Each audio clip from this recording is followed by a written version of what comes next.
At nandito tayo ulit sa ating no contact update segment para sa araw na ito, May 4, 2026. So bago natin pag-usapan ang real-time energies na ating mahahagip ngayon, ibig sabihin kukunin natin no ang real-time energies ng person mo today, okay?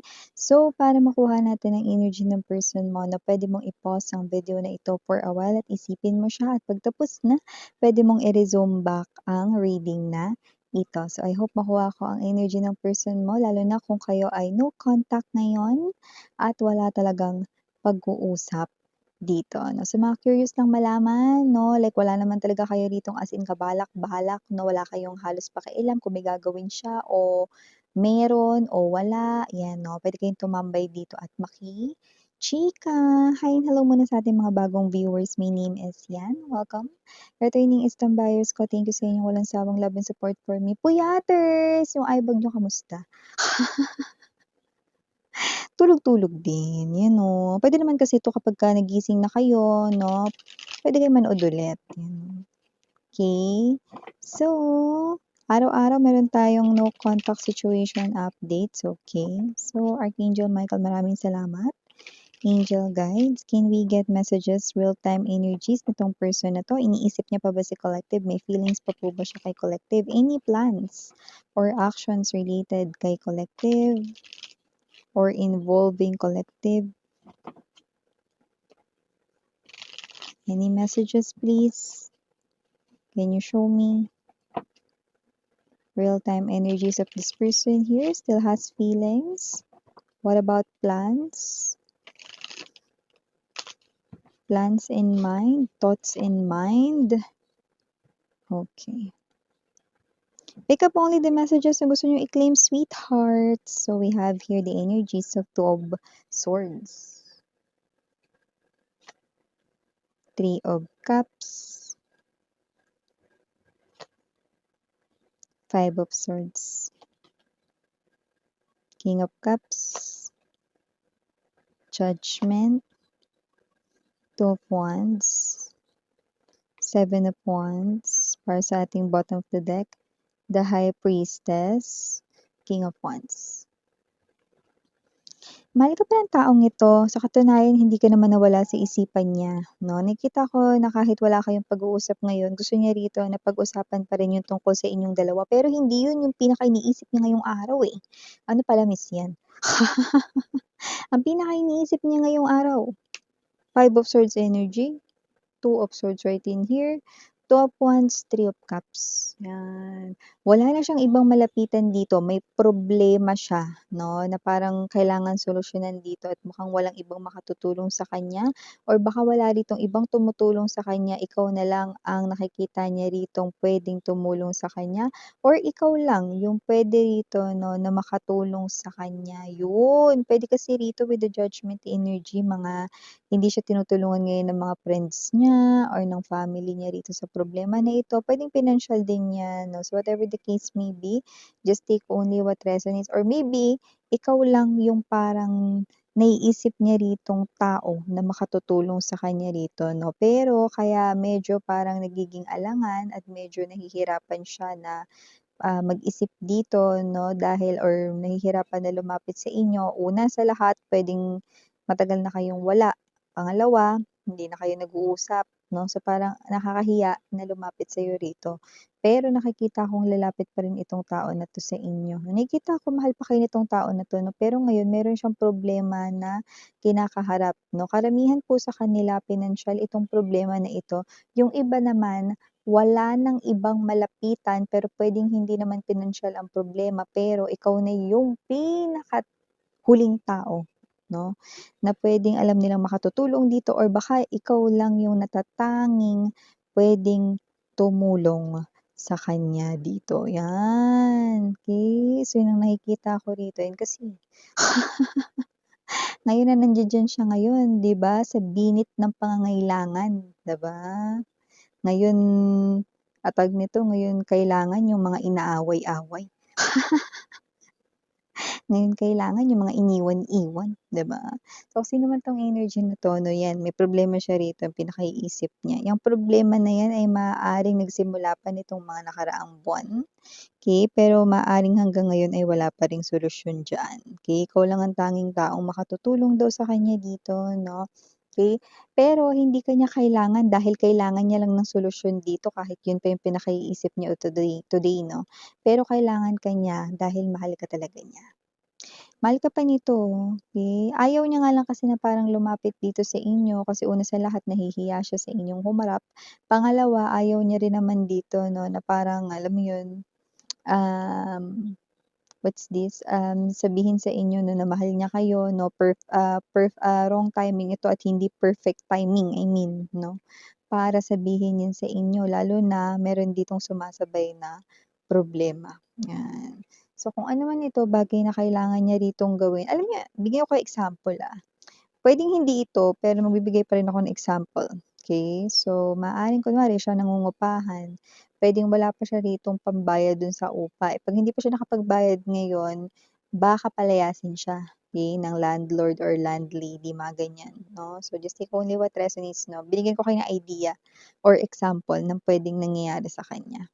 Okey, so may mga ganyan. So, puwedeng gipit siya sa pera or meron ditong sitwasyon na kailangan maglabas ng pera 'no, or yung iba naman dito baka naman kayo lang yung may kakayanan na tumulong daw kasi let's say, puwedeng nung kayo pa parehas ninyong alam yung tungkol dito, 'yan mga gano'n 'no, and then ikaw lang yung nakakaalam nung bagay na yun 'no, so 'yan, okey.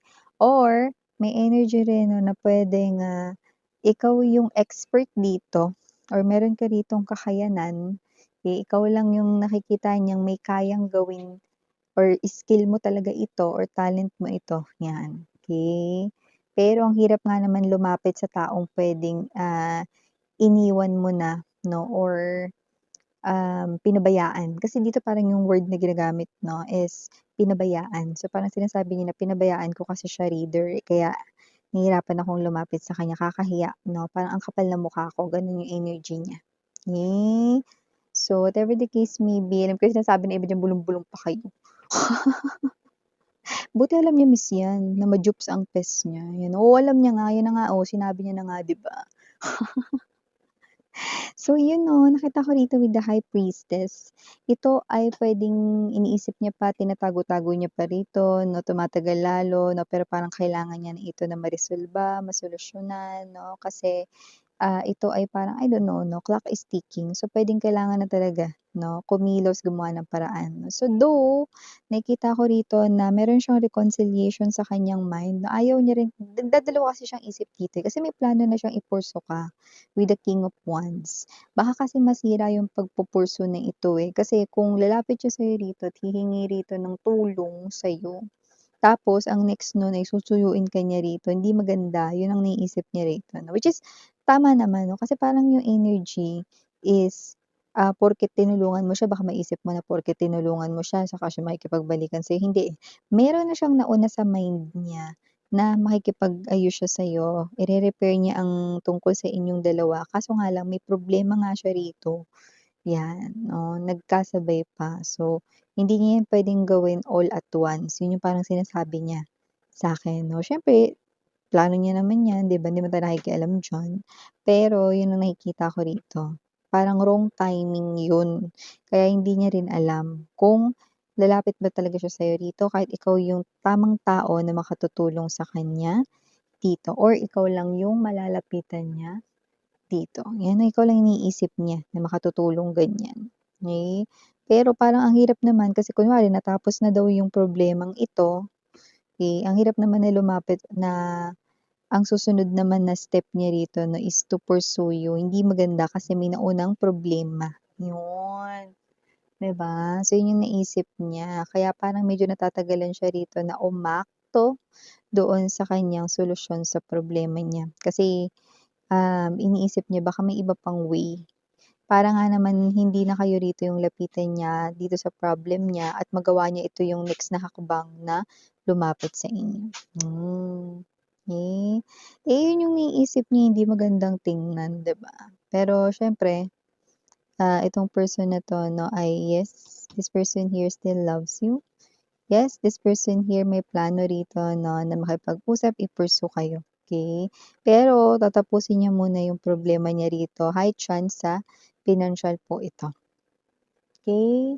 So, may mga gano'ng klase ng energies, okey? Kasi parang hangga't maaari gusto niyang parang ilihim with the High Priestess, itago, 'wag sabihin sa iba.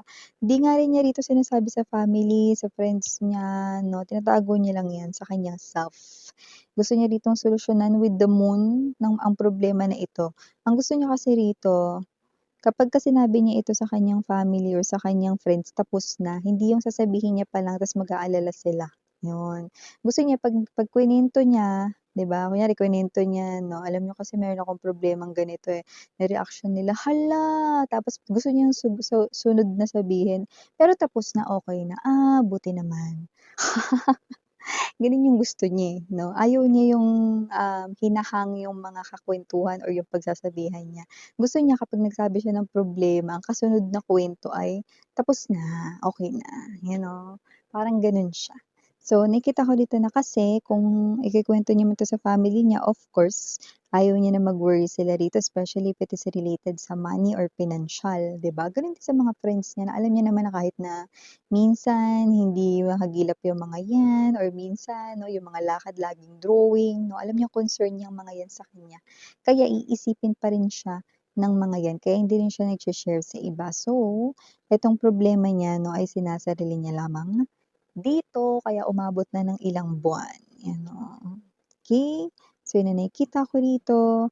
And whoever this energy is, this person here ay someone dito na with the judgment. Nakikita ko naman na ang, gusto nitong tao na 'to 'no, ay makausap kayo, maging maayos lahat sa inyo at nakikita ko naman 'no, na this time gagawin niya ito ng tama, yun, 'di ba? So maganda yun kasi itong person na 'to na yung nakikita ko rito na hindi naman siya nagsisinungaling sa parteng iyon. Eh, nakikita ko na talagang paninindigan niya 'yan, kung ano man yung sinasabi niya na diyan 'no, na talagang gagawin niya na ito ng maayos this time. Pero siyempre kayo pa rin naman 'yan 'no, makakapagpatunay kung 'yan ay totoo. Eh, makikita niyo naman kasi ito ay man of actions or woman of actions, lahat tayong gender dito, babae, lalaki, LGBT, pero ibig sabihin 'no, yung gagawin niya rito 'no, ay talagang mawi-witness mo, mararamdaman mo kung sincere ba yun or hindi. Ikaw mismo ang makakapagsabi, yun ang nakikita ko dito. And also, whoever this energy is 'no, maaaring may mga bagay 'no na, nasabi siya sa ibang tao tungkol sa'yo. Nakita ko na inayos niya na yun. May mga kinausap siya para maitama yung mga yun. Okey? So, whatever the case may be, puwedeng may nasabi siyang hindi maganda sa ibang tao tungkol sa'yo. Okey, so puwedeng tapos na, nakausap niya na yung tao na yun. So, parang in other words, kung nasiraan ka man niya sa iba, nililinis niya na yung pangalan mo. Gano'ng klase ng energy. Nakita ko rin siya rito na may mga times na nag-solo travel siya with the Two of Wands energy para makapag-isip, makapag-unwind, para mas, maplano yung kanya ritong gagawin 'no, para i-pursue kayo, okey? Actually yung solo travel niya dito, okey, na nakikita ko 'no, ay yun nga yung parang nakapagbigay sa kanya ng, reset 'no, para mas maintindihan yung connection ninyong dalawa, okey? Kasi parang dito meron siyang big realization, eh, na parang kung hindi kayo, eh, sino yung taong puwede niyang makasama habang buhay. So, sabihin na natin meron siyang ibang mga naka-connect with the Three of Cups energy.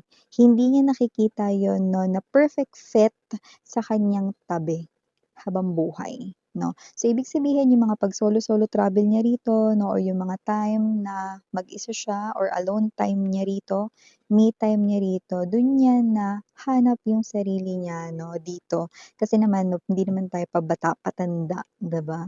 And pa-mature din ang isip niya, which is maganda. So, dito nakita niya rito 'no, that there's no one else na gusto niya rito right beside him or her, okey? Ikaw lang 'yan. Yun, 'di ba, ang taray. So, initials, we have capital letter C, capital letter G, capital letter N, capital letter P, capital letter B as in boy, and capital letter F. For small letters, you only have two, I and R. So these are all the messages you've got right here for your no contact update segment for May 4, 2026. Again, I'm your Yana only for the girls and Yana Duna for the boys. Sarang Love and Life. Ano?